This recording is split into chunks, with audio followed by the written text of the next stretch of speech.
Ayo berinvestasi akhirat, bangun rumahmu di surganya. Sempurnakanlah ibadah Anda dengan beramal jariah yang pahalanya tidak terputus hingga akhir kiamat.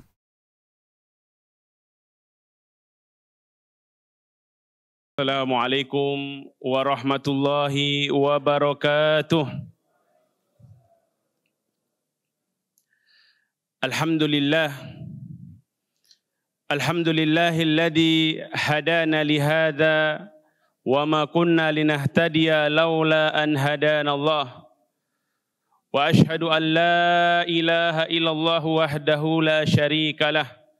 Wa ashhadu anna Muhammadan abduhu wa rasuluh khaliluhu wa safiyuh la nabiyya wa la rasula ba'dah. Allahumma salli wa sallim wa barik alaihi wa ala alihi wa ashabihi wa man istanna bi sunnatihi ila yaumil qiyamah. Thumma amma ba'd. Hadirin wal hadirat jamaah salat duhur rahimani wa rahimakumullahu ta'ala. Senantiasa kita bersyukur kepada Allah Subhanahu wa ta'ala atas segala nikmat yang telah Allah karuniakan kepada kita.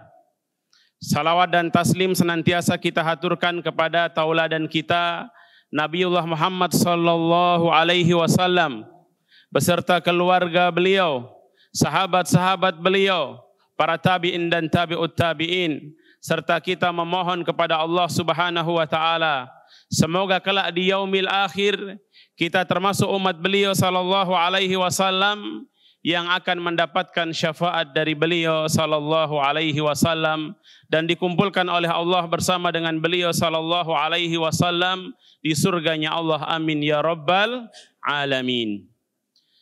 Hadirin rahimani wa rahimakumullahu ta'ala, pada pertemuan yang lalu atau kemarin kita telah membahas tentang keutamaan Ramadan dan bagaimana Ramadan membagi manusia menjadi dua golongan. Maka karena di bulan Ramadan yang agung ini, ibadah yang secara khusus diwajibkan adalah ibadah saum, maka alangkah baiknya kita juga tahu atau mengulang tentunya, karena saya yakin hadirin dan hadirat juga sering mendengar tentang keutamaan atau keistimewaan dari saum itu sendiri. Maka kita lihat dari keterangan-keterangan yang ada, tentu yang bersumber dari Al-Quran ataupun hadis Nabi SAW, bagaimana saum itu memiliki keistimewaan yang begitu luar biasa. Di antaranya sebagaimana disabdakan oleh Nabi Muhammad SAW, bahwasanya Allah Subhanahu wa taala berfirman, "Kullu amal ibni Adam lahu illa siyam, fa innahu li wa ana ajzi bihi." Setiap amalan anak Adam, amalan manusia itu adalah untuknya, kata Allah. Kecuali saum. Saum itu untukku, kata Allah Subhanahu wa taala, wa ana ajzi bihi. Dan sayalah yang membalasnya, sayalah yang mengganjarinya, kata Allah. Kalau kita ditanya, Pak, kalau kita baca Quran, kita mengharap pahala dari siapa? Dari Allah Subhanahu wa taala. Kalau kita bersedekah, mengharapkan pahalanya dari siapa? Dari Allah juga, tidak boleh mengharap pahala dari selain Allah.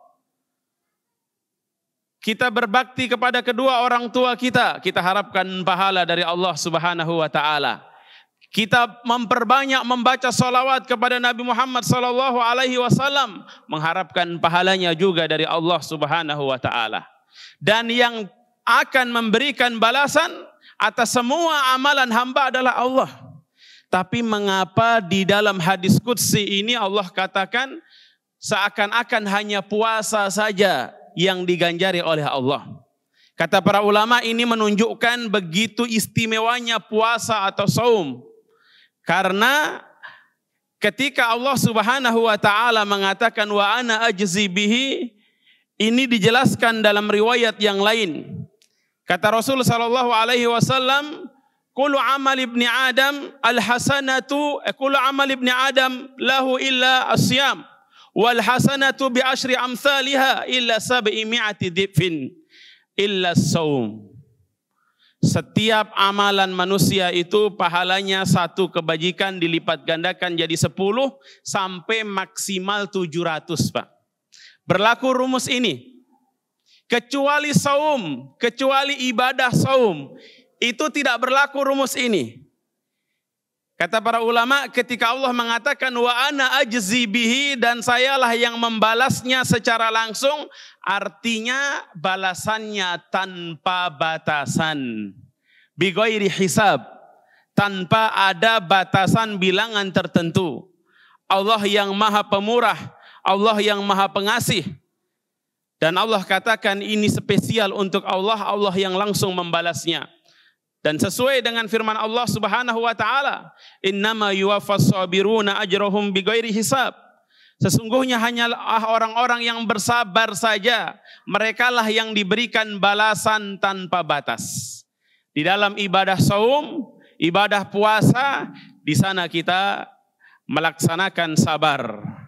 Sabar untuk meninggalkan hal-hal yang kita sukai. Kalau itu karena Allah.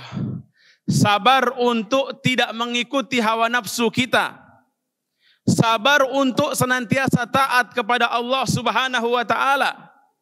Maka tidak heran manakala saum ini balasannya tanpa batas sebagaimana orang yang sabar. Kemudian yang berikutnya kata Nabi SAW, was-saumu junnah. Puasa itu adalah tameng. Tameng atau perisai ini biasanya untuk apa, Pak? Untuk apa jamaah? Ini lagi puasa semua ya. Karena puasa jadi kayaknya bicara juga harus dihemat gitu ya. Takut kalau nanti batal. Bicara nggak batalin puasa, Pak ya. Kalau tameng atau perisai itu dipakai untuk apa biasanya? Untuk melindungi diri. Kalau dalam peperangan ya untuk ya melindungi diri. Maka kata para ulama, saum ini ibarat perisai melindungi diri kita dari dua hal yang paling utama. Di dunia melindungi diri kita dari maksiat. Orang yang berpuasa dia akan ingat dan tentu puasanya yang benar. Bahwasanya puasa itu bukan sekedar tidak makan, tidak minum, tidak menggauli istri. Tapi juga menjaga diri dari segala hal yang dapat merusak nilai puasa. Maka Nabi mengatakan man lam yada' qaula zur wal amala bihi falaisa lillahi hajatun fi an yada'a ta'amahu wa syarabah. Siapa saja yang dia berpuasa tapi tidak menahan diri dari perkataan dusta, perkataan yang menyebabkan kemungkaran, adu domba, namimah, ghibah dan seterusnya, begitu juga perbuatan-perbuatan maksiat, maka Allah tidak butuh puasanya. Maka orang yang berpuasa dia tahu dia harus menahan, menjadikan puasa sebagai tameng agar dia tidak bermaksiat kepada Allah. Kemudian puasa itu nanti di akhirat akan menjadi tameng dan benteng yang bisa melindungi orang yang di dunianya berpuasa dari apa? Dari siksa neraka. Kata Rasul SAW dalam hadis yang lain, man shoma yauman fi sabilillah. Orang yang berpuasa satu hari saja di jalan Allah, ba'adallahu an wajhihi ba'adallahu wajhahu anin nar 70 kharifah. Orang yang berpuasa satu hari di jalan Allah, karena Allah Subhanahu wa taala, Allah jauhkan dia dari neraka sejarak perjalanan 70 tahun, Pak. Maka inilah puasa. Kemudian di antara keutamaan saum atau puasa kata Nabi SAW, walis-shaimi farhatan yafrahuhuma. Orang yang berpuasa itu akan dikaruniakan oleh Allah dua kebahagiaan. Idza aftara fariha bi fitrihi wa idza laqiya rabbahu fariha bi saumihi. Di dunia ketika dia iftar, ketika berbuka puasa, dia bahagia. Bahagia karena dua hal. Yang pertama bahagia karena Allah telah membantu dia, memudahkan dan menolong dia untuk menyelesaikan ibadah saum yang agung di hari itu. Kemudian yang kedua, kalau kita sudah menunggu waktu berbuka, makanan sudah siap, perasaannya bagaimana, Pak?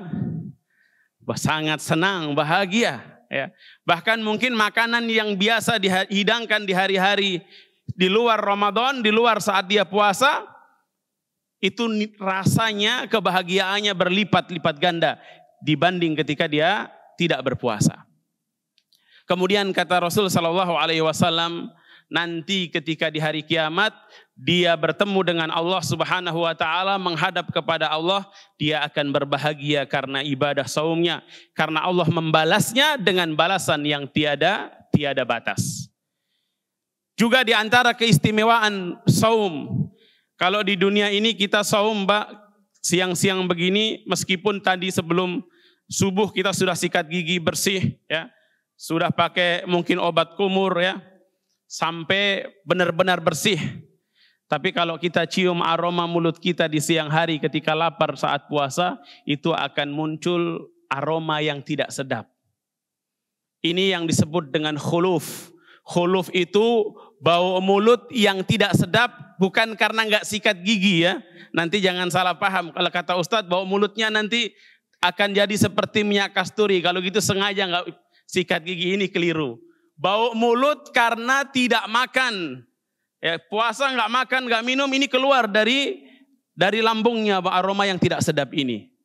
Maka kata Rasul sallallahu alaihi wasallam, la khulufu fammis shaim atyabu indallahi yaumal qiyamah min rihil misk.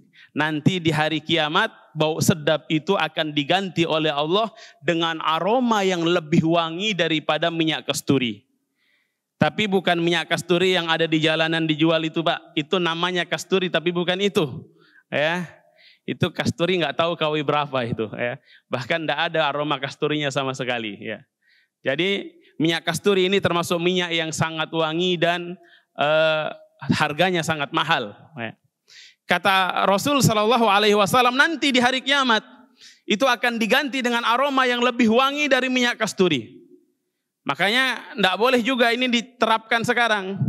Temannya lagi ngantuk-ngantuk siang hari, ya, terus ditiup. Maukah minyak kasturi? Ini bukan, nanti di hari kiamat. Kemudian kita akhiri dengan satu keistimewaan lagi. Kata Nabi sallallahu alaihi wasallam bahwasanya orang-orang yang berpuasa di dunia nanti ketika dia dipanggil untuk masuk surga, mereka diberikan keistimewaan masuk lewat pintu khusus yang disebut dengan pintu apa? Ar-Rayyan. Di surga ada babur Rayyan li as-shaimin. Idza dakhalu ughliq wa lam yadkhul minhu ahad.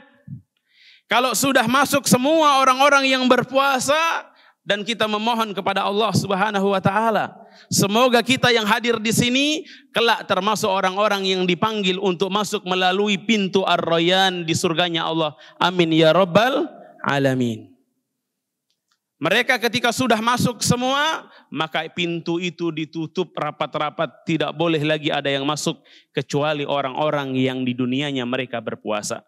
Semoga Allah Subhanahu wa taala menjadikan ibadah kita di bulan Ramadan ini, saum di bulan Ramadan adalah imanan wa ihtisaban yang akan menjadi penyebab amalan kita diterima oleh Allah dan dosa-dosa kita diampuni oleh Allah, dan semoga kelak Allah kumpulkan kita bersama di surganya Allah. Amin ya rabbal alamin. Wallahu taala a'lam bissawab. Wassallallahu ala nabiyyina Muhammadin wa ala alihi wa sahbihi wasallam. Wa akhiru da'wana anil hamdulillahi rabbil alamin. Assalamualaikum warahmatullahi wabarakatuh. Ayo dukung media dakwah Masjid Agung Al-Akbar dengan ikut berdonasi pengadaan alat multimedia dan operasional dakwah. Usia boleh terputus, pahala jariah mengalir terus.